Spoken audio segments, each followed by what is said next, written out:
tema da aula de hoje é o último período da história externa do direito romano, o período do Dominato, que vai do ano de 284 a 565 depois de Cristo, período que, como veremos, será caracterizado pela confecção do Corpus Iuris Civilis, a compilação justinianeia, que é a fonte mais cara que nós temos do direito romano. Ele se inicia com uma crise no final do século III a.C., com a morte de Alexandre Severo, que vai levar, quando Diocleciano assume em 284 d.C., a consolidação da monarquia absoluta. Nós temos aqui a consolidação do período anterior do Principado no Dominato, em que o poder se concentra nas mãos do imperador. Diocleciano divide o Império Romano em parte oriental e parte ocidental, o que vai se reunir novamente no imperador Constantino, que vai transferir a capital para Bizâncio, chamando então de Constantinopla, hoje a cidade de Istambul.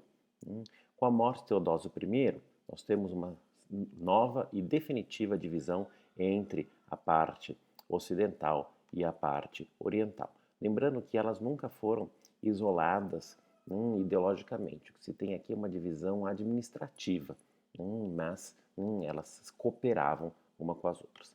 As características desse período podem ser resumidas na burocratização do poder público, uma enorme criação de regras e cargos que levavam ao poder concentrado na figura do imperador. As fontes do direito desse período se caracterizam por uma grande quantidade de fontes e confusão nessa aplicação. Lembrando que a gente vem daquela grande produção de jurisprudência, dos pareceres dos jurisconsultos do período anterior, em que vários juristas continuavam a produzir em grande quantidade. Foi o período áureo do direito romano, mas que aqui encontra uma dificuldade na sua aplicação.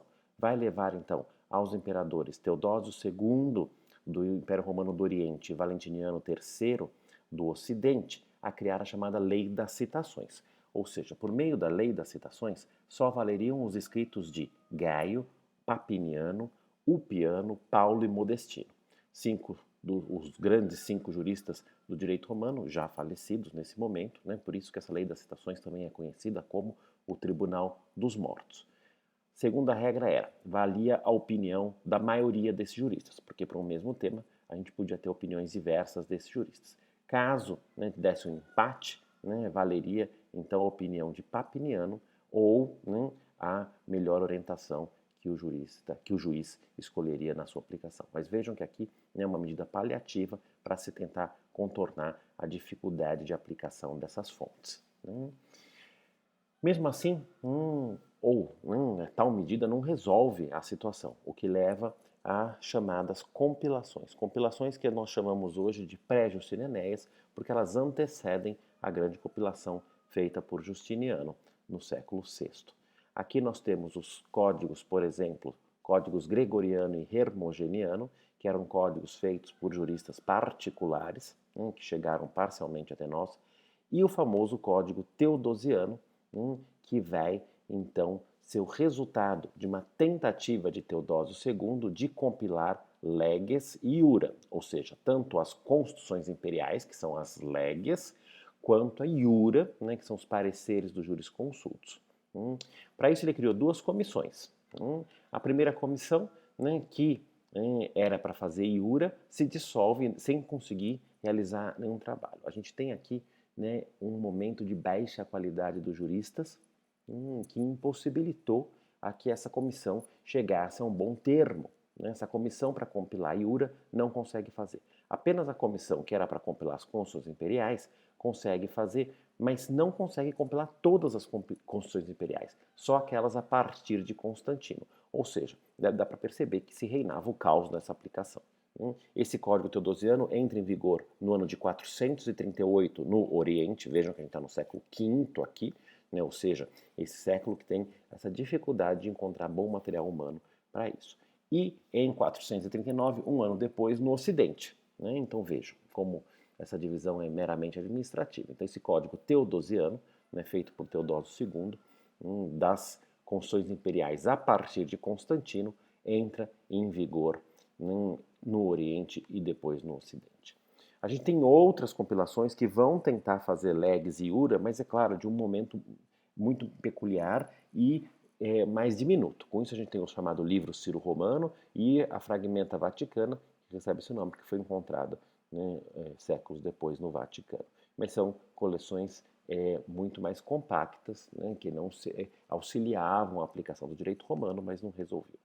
Da mesma forma, a chamada Colácio, né, o nome completo é Mosaicarum et Romanarum Legum Colácio, ou seja, Colácio é comparação em latim, comparação das leis mosaicas, ou seja, hebraicas e romanas, além de outras compilações oficiais, essas sim entraram em vigor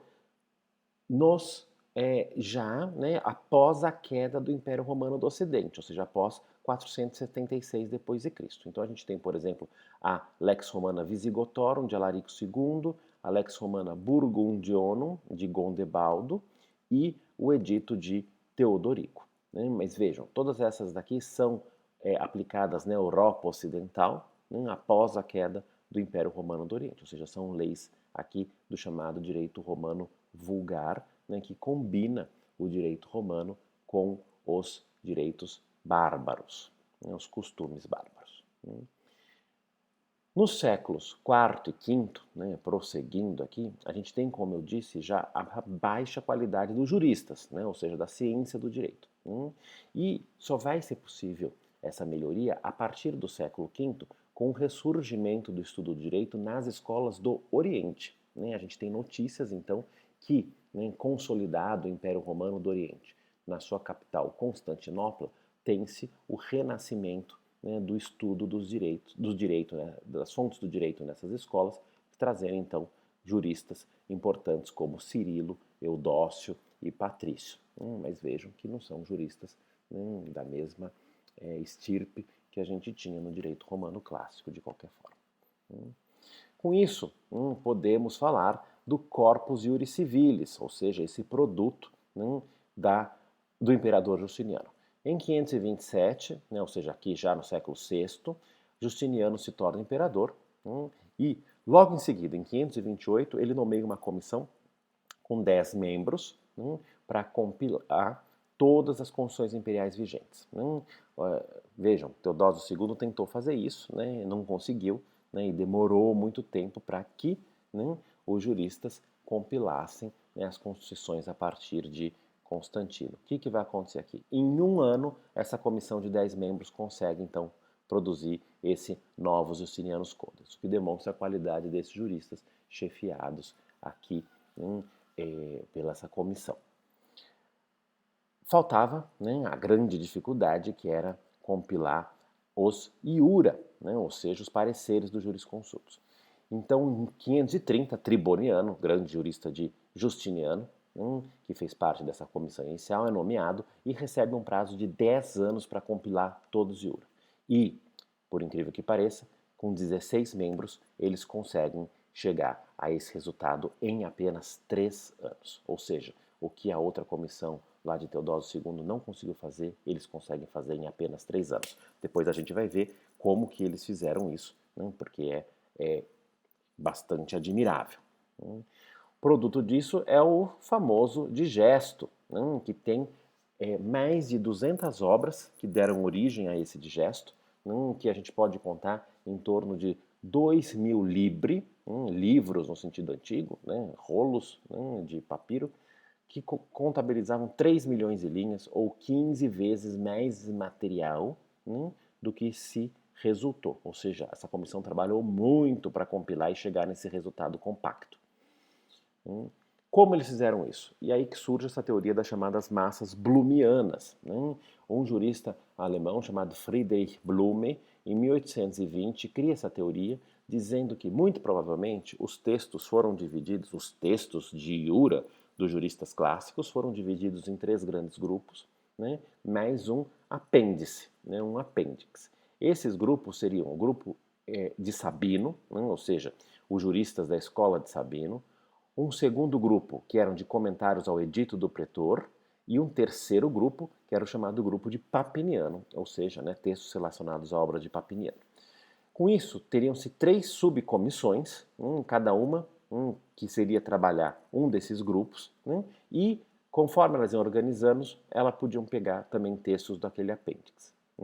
Ou seja, o que se tem aqui é uma tentativa de explicar como eles fizeram tão rápido, né, em 3 anos, né, esse trabalho do digesto.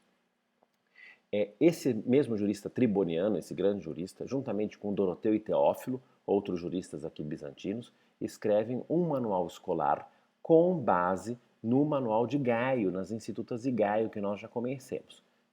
E aí entram em vigor juntos, em 533, tanto o digesto quanto as Institutas, esse manual para os estudantes de primeiro ano de Direito. Criou-se uma nova comissão depois disso, com 5 membros, para tirar as controvérsias entre essas duas obras novas e aquele novos Codex Justinianos que já tinha ficado desatualizado. Porque vejam, foi tudo um trabalho de compilação e é muito complicado que isso seja, né, uniforme. Né? E aí, em 534, se publica o Codex que a gente conhece. Né? Infelizmente, aquele anterior se perdeu, nós só temos um índice, né, que chegou até nós, porque todos eles foram retirados, né, não tinha imprensa na época. Por fim, a última parte do Corpus Juris Civilis são as novelas, né, que são feitas com as constituições imperiais do próprio Justiniano após a morte de Justiniano. Então, o Corpus Juris Civilis é composto de, na verdade, 4 partes que a gente tem aqui. As Institutas, o Digesto, o Codex e as novelas. Como que ele é citado? Vejam, aqui a citação completa vai ter o jurista da onde se originou o texto, porque o que a gente tem aqui é uma compilação, é a cópia com a junção desses textos, mesmo que, de alguma forma, eles poderiam ter sido alterados. Então, por exemplo, aqui um texto de Ulpiano, o 30º livro de comentários ao edito, ad edictum, D, que é do digesto, 13, 24, 7, princípio. Título 13, capítulo 24, fragmento 7º, no parágrafo princípio, que é o primeiro desses parágrafos. As institutas, por exemplo, são citadas dessa forma, inst, 3, 29 princípio, porque ela tem menos subdivisões. E é sempre importante lembrar as chamadas interpolações. O que são interpolações? São alterações no texto original. A gente não tem o texto original de Ulpiano, por exemplo. O que a gente tem é esse resultado que a compilação de Justiniano, ou seja, a comissão que chefiou essa compilação, produziu. A gente não sabe onde foi alterado, o quanto foi alterado e se foi alterado. Mas a gente sabe que algumas coisas foram alteradas e que precisavam ser atualizadas. E essas atualizações a gente vai chamar de interpolações. Com isso a gente termina a nossa história do direito romano, que a gente vai passar então na próxima aula já para o chamado direito bizantino, que continua depois da morte de Justiniano.